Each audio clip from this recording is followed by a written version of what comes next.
My name is James Blake, and I'm speaking on behalf of 680 Riverland Drive and the surrounding neighborhood. At the time right now, the council is trying to take at least 2.16 acres of our land in order to do a roundabout.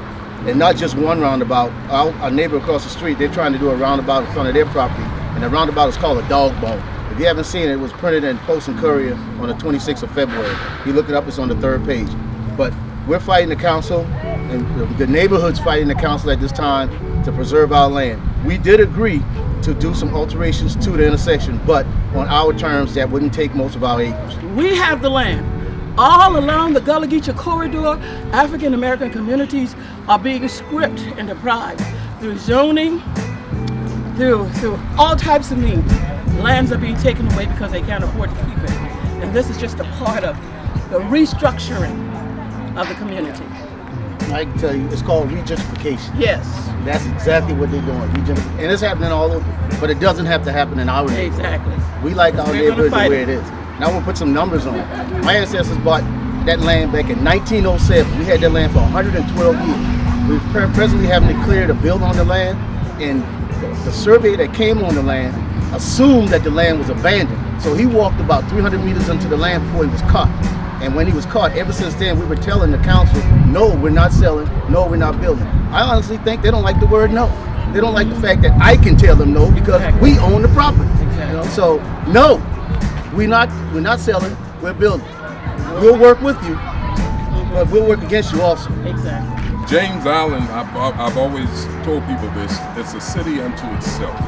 When you look at black history, well, look at Saul LeGree. I mean, look at all the other places that African Americans have made history, being involved in their communities, caring about their communities.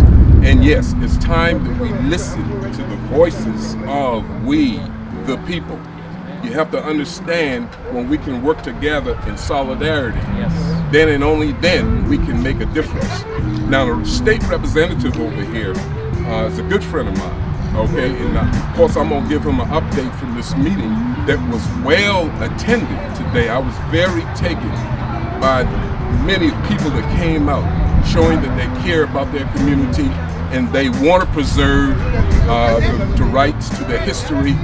They've shown us that they care, and believe me, with the leadership of Councilman Johnson and Councilman Teddy Pryor, I think it's in good hands, and we're going to see some positive results. Yeah. The problem we have a lot of time, and they come back in with everything else, is we don't fight.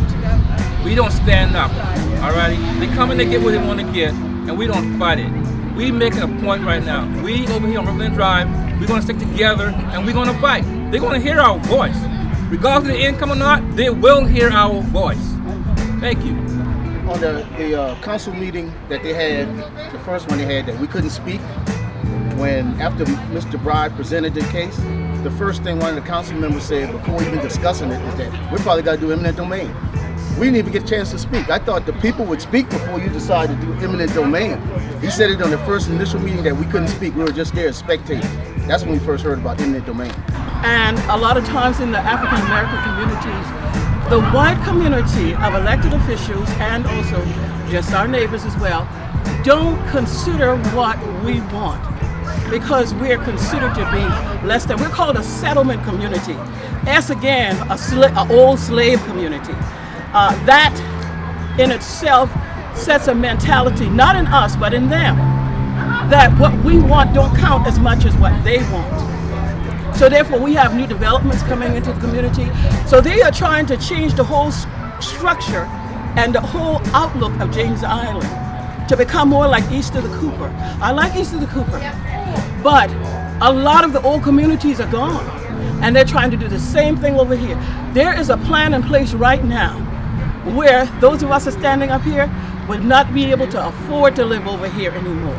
I strongly believe that, and this is the plan that's in place to change the whole structure of the community, not just by the land fixture, but also by the people fixture. When you can go in a community and somebody don't want to have a Dollar Tree or a Dollar General store in it, that tells you that they don't want to cater to the people of a lesser income. Well, I would say this, Councilperson Honeycutt, you know, she mentioned on that meeting that she's aware that Councilwoman Johnson has the area that she has, District 8, but she said, I own the surrounding areas. What does that mean? You know, so that means her area is not important and yours more important.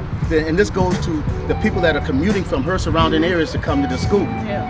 So she's supporting that, and she's against alternative 1. She wants alternative 3 for her people outside of the surrounding area, outside of the school zone.